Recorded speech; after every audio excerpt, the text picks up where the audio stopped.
Another enduring presentation has always been from our Executive Secretary, Mary Hamlin, who represents the British Garden. So we'd love to ask Mary to come up and give us a few words from our historical concept.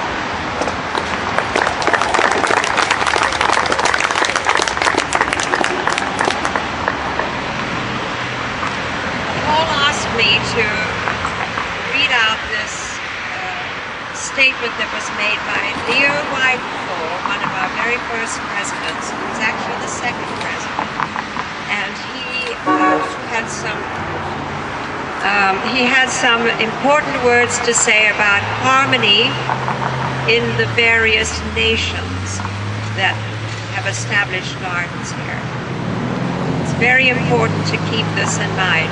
Sometimes, you know, we have differences of opinion with other countries, but we have to remember we're in America and we have all these beautiful gardens and we need to maintain harmony. A noted commentator once set forth the belief that men mingle but cultures show no social or gregarious meanings. Not outwardly perhaps, but there is that within every noble culture that binds it in true understanding to its fellows, creating a common cultural memory and common heritage of Eden.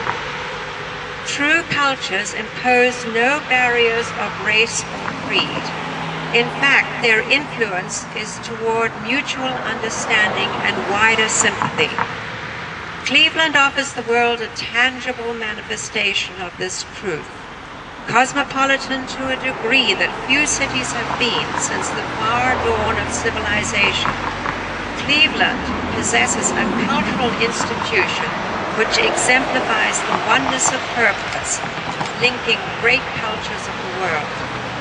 In Rockefeller Parkway, along the steep hillsides, between the upper and lower driveways of the East Boulevard, cling the Cleveland Cultural Gardens, with individual units or links, each emblazoning a distinct message of cultural aspiration, each singing a song of a far-away homeland of a people that is building anew, and in that process of contributing of its own inner cultural and spiritual wealth.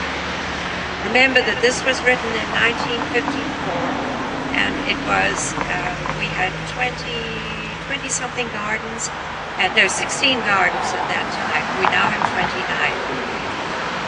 Every gem in this diadem tells not only its own loveliness, but in reflection radiates the color and beauty of its neighbor.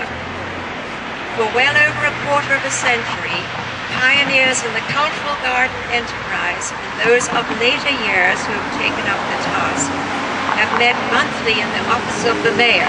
We used to meet in the office of the mayor in united consideration of problems and to work out plans for betterment of future expansion.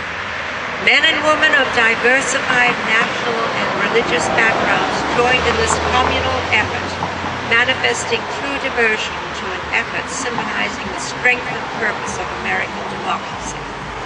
As one out of many, they, the great city that supported the project from its first inception, and the national government that came forward in an hour when the way seemed darkest and carried the dream to fulfillment, made common cause in this enterprise. I'm nearly finished. The teachings of Cleveland's cultural garden chain are aglow with the spiritual purpose that underlies the way of free and democratic people. For surely, as it was written of true wisdom thousands of years ago, her ways are ways of pleasantness, and all her paths are peace. And that quotation came from the Old Testament, from Proverbs 3:13. And it's a reference to wisdom and understanding in the cultural gardens. Thank you.